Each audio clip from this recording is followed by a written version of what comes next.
Now, if the king wants to create a law, does he, ask people for their opinion?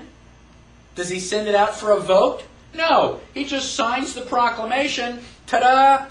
I have a law. And you've got two choices. You can either follow the law or dance on the end of a rope. That's a monarchy, where all the power is in one person. Now, if we take the power and shift it out a little bit to a small group of people, you have an oligarchy, also known as an aristocracy. Us and them. We make the power, we make the rules, and you follow the rules. Isn't that great? Guess what? If I am making the rules, all the rules are going to benefit me. And you are going to be on the short end of the stick, as they say. That is an oligarchy. Forms of oligarchy are socialism and communism, where they make the rules and you got to follow them. Now, let's take that power and spread it out just a little bit more. Now, everybody has power. That's called a democracy. That is rule by the many. Now, democracy is majority rule. Isn't that great? How many people want to vote for democracy? Well, in a democracy, what they don't tell you is that the minority loses. You have no rights in a democracy. You only have privileges, which are granted to you by the will of the majority. So if most of us vote, we will let you keep your house. Otherwise, we're going to take it away from you. Let's assume that all of us are landowners, and we all have about the same amount of land. And John here has land with water on it. And I want some of the water. So I go to John and I ask John if he'll sell me his land. And John says, no. No, it's been in my family for 6 generations. It's my grandfathers and great-grandfathers. Just don't want to sell it. And well, okay, we're a democracy. And so I'm going to put it up to a vote. I'm going to vote that we take John's land and divide it up. Everybody gets a little piece of John's land. How many people want to vote for John's land? Right? Okay, John, you get to vote because this is a democracy. Right. All right? You lose. Right. Mob rule. Mob rule. That's exactly what democracy is. The Founding Fathers loathed a democracy. They hated democracy. They called it tyranny of the majority. Now, Alexander Fraser Tytler said that a democracy cannot exist as a permanent form of government. It can only exist until the voters discover that they can vote themselves largesse from the public treasury. From that moment on, the majority always votes for the candidates promising the most benefits from the public treasury, with the result that a democracy always collapses over loose fiscal policy and followed always by a dictatorship. The average age of the world's greatest civilizations has been 200 years. How long has the United States been around? About 225 years. Anybody kind of see sort of a correlation there? The United States government is basically going down the tubes very quickly. If we don't stop it and get people to stop thinking of this as a democracy. Oh, people don't think of this as a democracy. I hear it on the news all the time. You watch, all these network news stations, so you go, well, we got to make the world safe for democracy.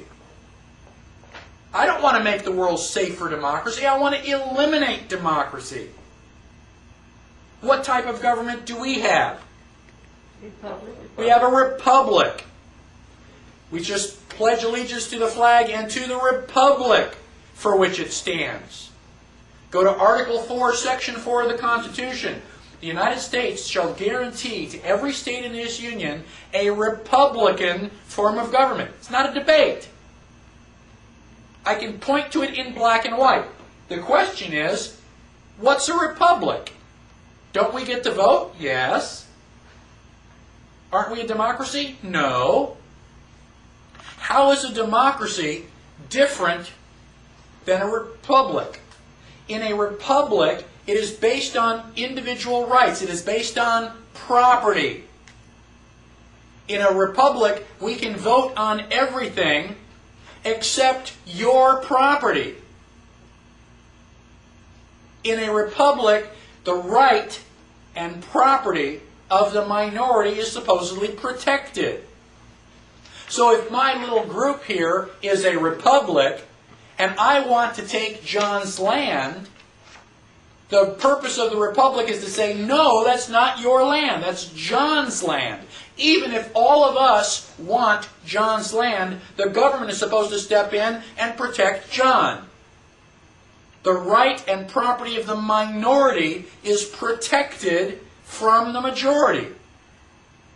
So one person and the law will overrule 285 million votes in the United States. It's not yours. There are certain things you don't get to vote on. That's the difference. And every time you hear them say democracy on TV, pick up the telephone and call them in your most aggravated voice and say, this is not a democracy. This is a republic. Now, we have democracy spelled with a small d, and we have republic spelled with a small r. Those are forms of government. Those are not political parties.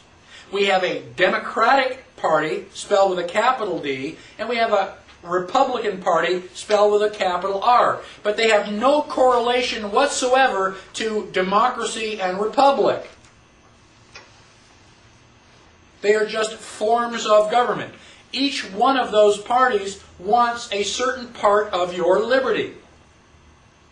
Now, it's a generalization, and I know that we can find exceptions. However, in general, the Democrats say you can think anything you want.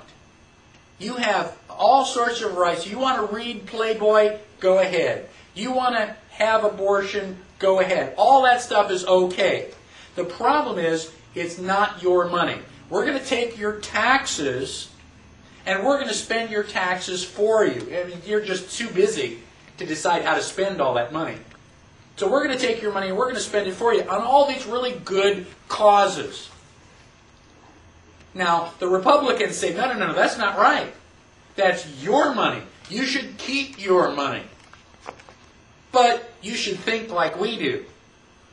We want you to be white, Anglo-Saxon, Protestant, Christian, go to church. We want you to look like us. We want you to think like us. That Playboy magazine is evil. No, we want to control the way that you think. Which one are you willing to give up? You willing to give up your money, or are you willing to give up your mind? Which party do you want to vote for? None of the above. Now, one of the things that they have done is they've lied to us. They changed the question so that both answers are bad. If I ask you, do you still beat your wife? Are you going to answer yes or no? No. Yes, I do still beat my wife, or no, I don't still beat my wife. The question implies that you did beat your wife at one point in time. If they ask me, I can't answer the question. It's not yes or no. I'm not married. I've never had a wife. But you have to be careful that you don't take the question for granted. One of the things that we take for granted, they ask you, whenever you talk about politics, they ask you, are you right-wing or left-wing? Are you Democrat or Republican? Why are those the only two choices? Are you going to vote for Hitler or Stalin?